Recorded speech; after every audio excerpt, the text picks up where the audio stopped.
The Dark Secrets of Alcatraz, 10 Scandalous and Shocking Facts About Life Behind Bars. Alcatraz Federal Penitentiary, also known as The Rock, was one of the most infamous prisons in American history. Operating from 1934 to 1963, it housed some of the most dangerous criminals of its time. The stories of life inside Alcatraz are as chilling as the icy waters surrounding the island. Here are 11 shocking, scandalous, and fascinating facts about what it was like to be an inmate in this maximum security fortress. Fact number 1. The Alcatraz Diet, starvation or gourmet? Alcatraz stood out in the U.S. prison system not just for its security but for the surprisingly high quality of its food. Warden James A. Johnston, who managed the prison from its opening in 1934, believed that well-fed prisoners were less likely to riot. Meals were carefully planned to provide both nutritional value and variety, including fresh produce, meat, and baked goods. The prison's dining hall was one of the most orderly areas in the facility, as inmates were aware that any disturbances could lead to immediate punishment. Former inmate Jim Quillen described the dining experience as dining like a king, with unlimited portions available. However, the seemingly generous policy masked a darker reality. Food was frequently weaponized against inmates who broke rules.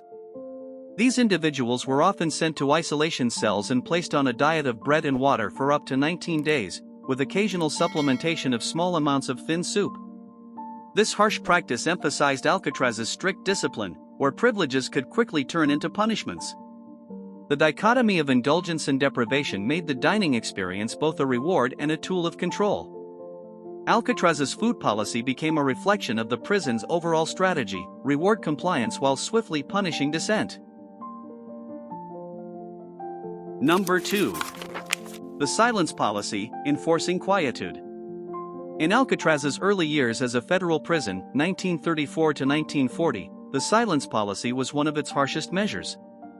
Inmates were forbidden from speaking to one another except during meals or designated recreation times.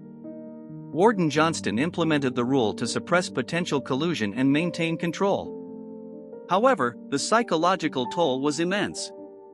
Inmate Henri Young once remarked, "The silence was louder than any noise I'd ever heard." Violating the rule often resulted in solitary confinement, amplifying the inmate's mental anguish. Over time, the policy softened, but its legacy of isolating prisoners without physical barriers remained one of Alcatraz's most effective psychological tools. Number 3. The Escape Artists, the Great 1962 Breakout. On June 11, 1962, Frank Morrison brothers John and Clarence Anglin pulled off one of Alcatraz's most audacious escape attempts. Using spoons and sheer determination, they spent months chiseling away at the concrete walls of their cells. To avoid detection, they crafted remarkably lifelike dummy heads from soap, paint, and real hair, which they placed in their beds to deceive guards during nightly headcounts. Their escape plan culminated in a makeshift raft constructed from over 50 stolen raincoats, which they used to enter the icy, treacherous waters of San Francisco Bay.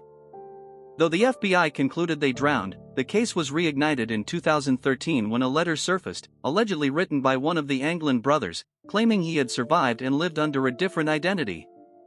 While dismissed as a hoax, the letter fueled persistent speculation about their fate. How do you think this legendary escape ended? Did they survive, or is it all part of the enduring mystery? Share your thoughts in the comments. Number 4. The privilege system, earning basic rights. Alcatraz's privilege system was a cornerstone of its strict regime. New arrivals began with minimal rights, limited to food, water, and clothing. Access to the library, recreational activities, or even visitation required exemplary behavior.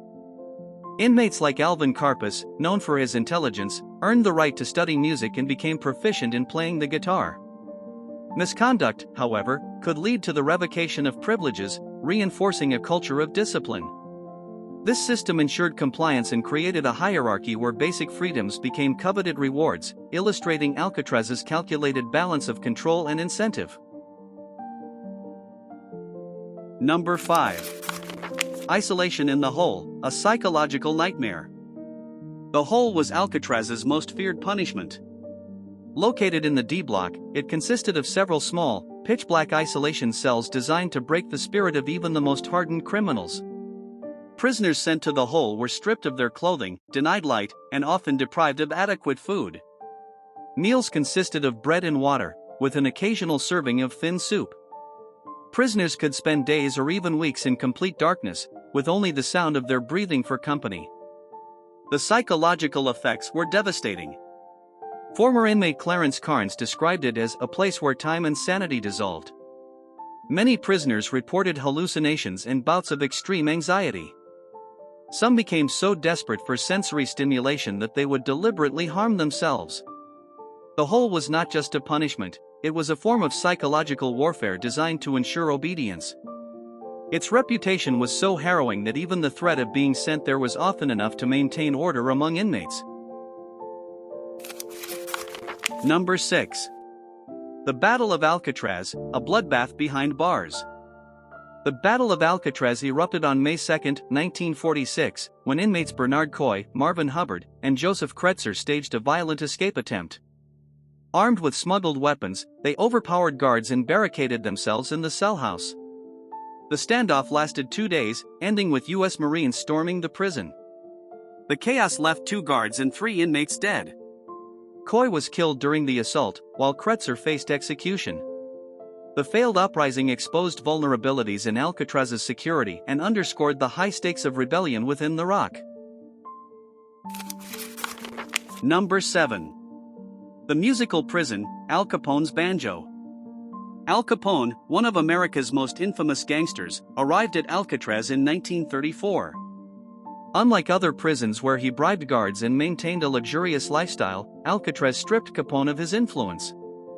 In an effort to pass the time and maintain his mental health, Capone joined the prison band and learned to play the banjo. The band, known as the Rock Islanders, performed during recreation periods, providing a rare source of entertainment.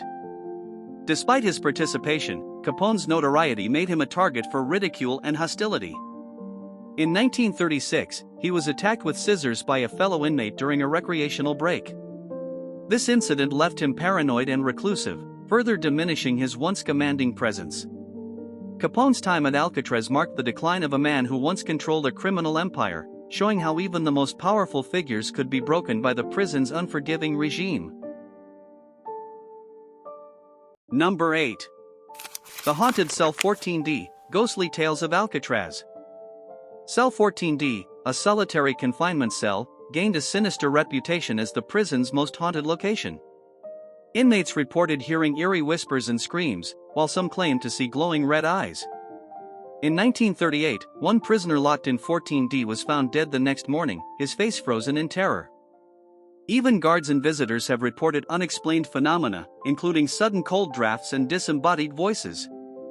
Historian Michael Esslinger described it as a place that defies rational explanation, fueling Alcatraz's legacy as a site of both physical and supernatural horrors. Number 9.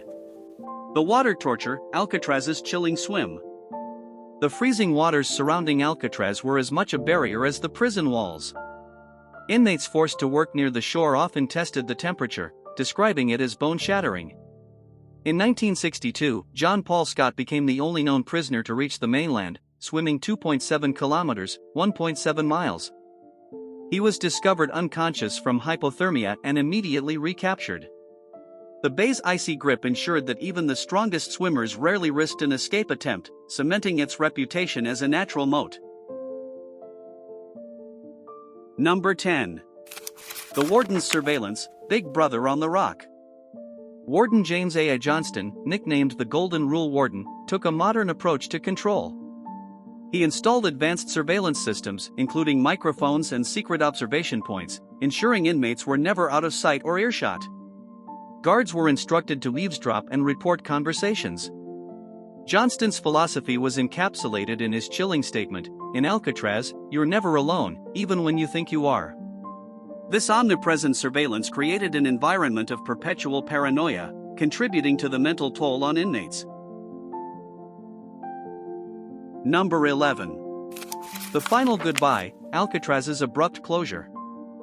Alcatraz closed its doors in 1963, following a directive from Attorney General Robert F. Kennedy. The prison's operational costs, $10 per prisoner daily, were exorbitant compared to the $3 daily average at other facilities. The final 302 inmates were transferred to less expensive locations, but the prison's legacy endured. Former inmate Clarence Anglin remarked, "You never really leave Alcatraz, it stays with you forever." Its closure marked the end of an era for one of America's most infamous prisons.